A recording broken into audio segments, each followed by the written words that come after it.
Hello and welcome to Joko Yo.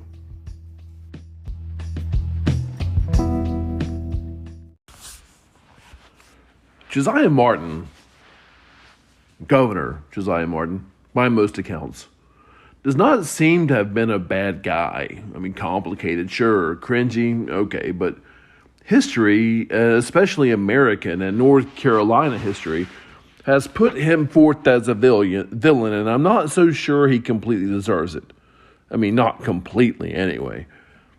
He certainly benefited from nepotism and grew up in luxury, so he was born with connections and money, and there's no doubt that his family got both as a result, directly or indirectly, through the forced labor of enslaved people in the Caribbean island of Antigua. So, okay, sort of a bad guy. Okay, a lot of a bad guy. He and his 6 brothers received their training through tutors, prep schools, universities, and the royal court itself. His brother Samuel was a member of Parliament, was the treasurer of the mother of King George III himself, and tried to guide Josiah's path through government. Josiah, though, seemed to want, at least at first, to set his own destiny, enrolling in the army at an early age despite his family's objections. But the army seemed to not be for him, so he, like the proverbial prodigal son, went back to his father and brother, seeking a position in one of imperial or provincial governments that England had no shortage of. Bouncing around a bit, luck, maybe, hit. The royal governor of the colony of New York had died. Our governor of North Carolina, William Tryon, was deeply unpopular, due partially to how he managed the regulator conflict. The people of North Carolina didn't like him, but the feeling was absolutely mutual. Tryon needed to go, and the royal government thought so too. And Samuel's efforts to get little brother Josiah named governor of North Carolina. North Carolina was in absolute turmoil in 1770 when he was named. It had not only just been through a class war, the regulator conflict was also a war between East and West, rich and poor, and the biggest outright rebellion against a royal governor that the colonies had ever seen. North Carolina was an absolute powder keg waiting to explode, and Josiah was just named governor of that powder keg at the ripe, old, mature age of 33 years old. 33. Oh, and North Carolina and South Carolina were on the verge of war between the two of them over their boundary line. And by all accounts, Josiah Martin was a friendly, intelligent, hard-working guy who loved to solve problems. He was a believer in the ability of the law to help people do so. But being named governor of this colony, it didn't seem like Martin was too excited about it. Sure, I mean, it paid pretty well, but dang. It took him a long time to accept the position. I don't blame him. I would have a hard time with it too. But there didn't seem to be any other prospects. But when he came, he tried to do the job. Not only did he have the boundary dispute and effects of the regulator war, but a lot of landowners were not and had never been paying their taxes either. And a lot of sheriffs were not even attempting to collect them. The Colonial Assembly and Tryon had never settled the matter of who was responsible for naming judges or personnel. Is it the people from the colonies? Is it the crown? Martin checked the law. He liked solving problems. So he took over. It was his job, and he's going to do it. The Colonial Assembly did not take that well. He told the sheriffs that every landowner was to pay taxes like everyone else, and it was the sheriff's responsibility to collect. And if they did not collect, they would have to pay those taxes out of their own pockets. The law said so. Josiah Martin liked solving problems. The sheriffs were not excited by his solution.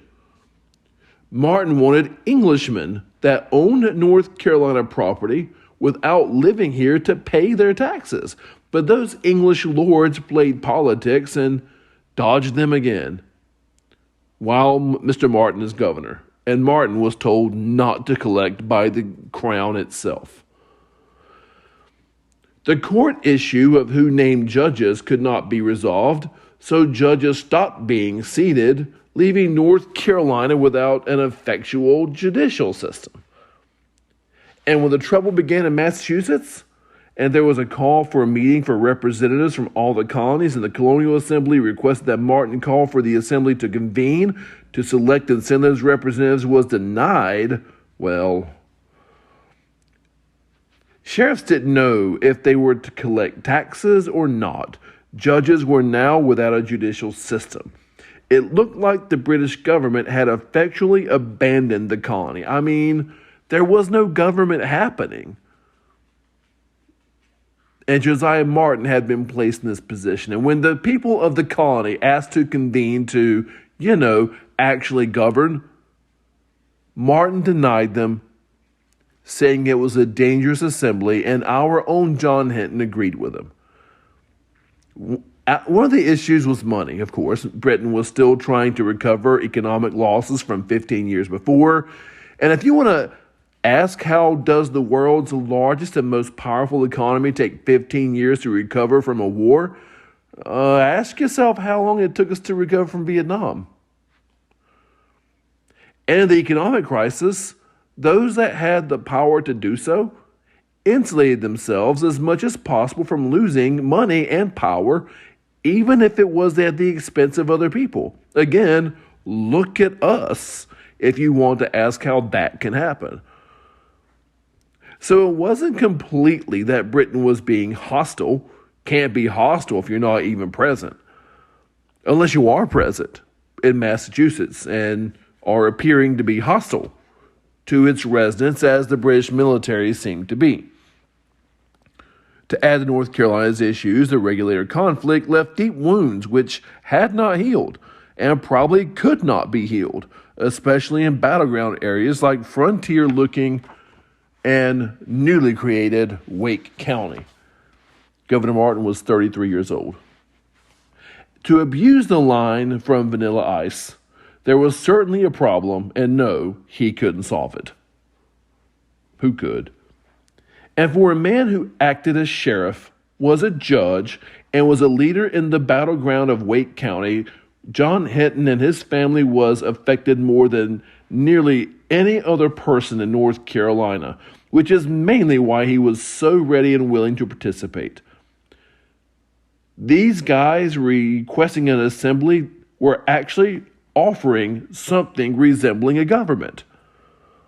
But Governor Martin was not hostile. Like what was happening in Massachusetts, he was just ineffectual. When he denied the desire of the Colonial Assembly to meet, well, they did it anyway. In New Bern, right under his nose, and he couldn't do a thing to stop it.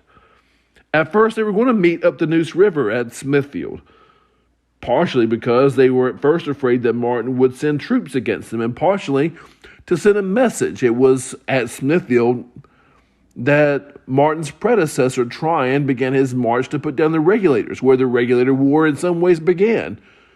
And it would have been poetic that it would be the same place that the pushback began, but they decided to meet in the capital of New Bern, be even more poetic, effectively daring Martin to do something.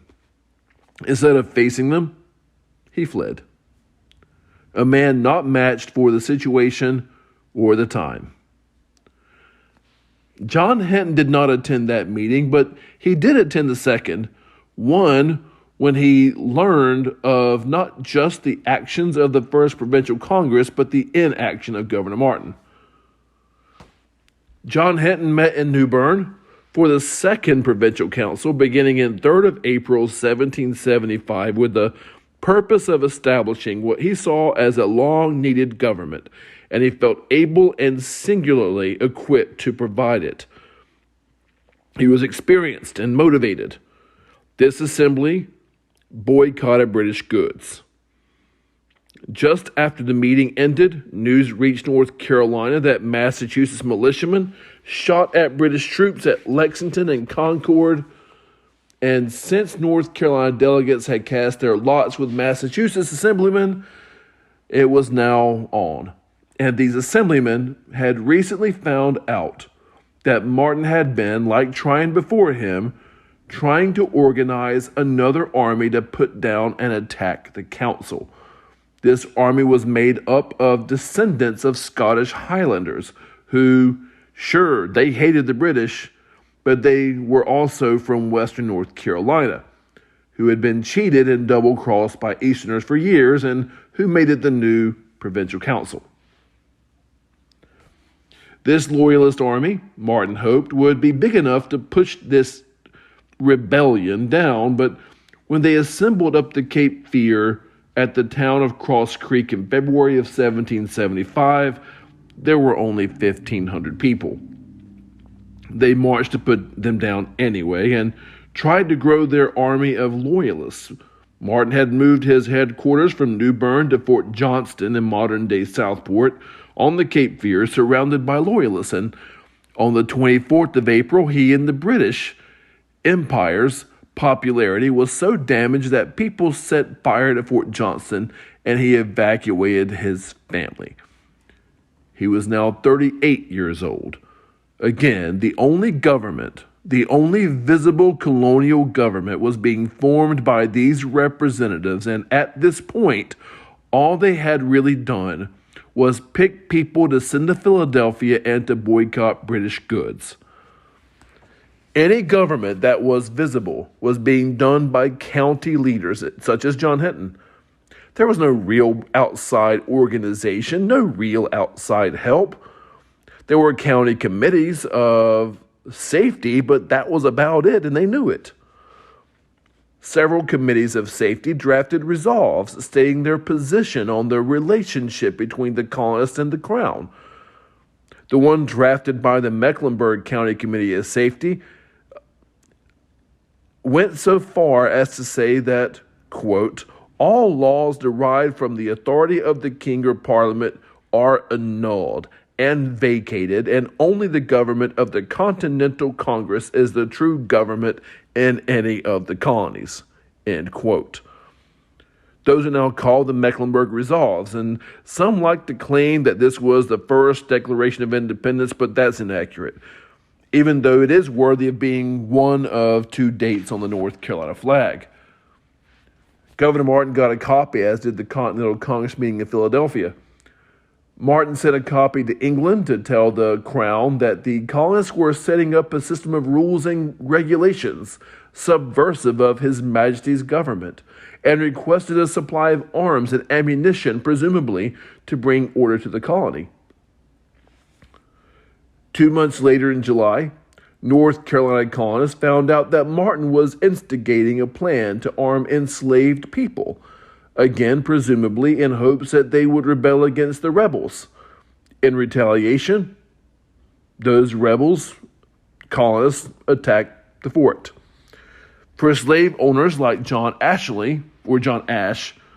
the leader of this group, this was the crossing of a line and marked the first violence of the Revolution in North Carolina. I guess for John Ash, arming slaves to rebel was the last straw. And this is where we take a break in the Hinton saga, because you see, Hinton and his entire family were themselves owners of enslaved people. I'm not going to gloss over that issue or try to say that the Hinton family were different from other slaveholders or were secret abolitionists. They were not. And that takes us to the very next episode.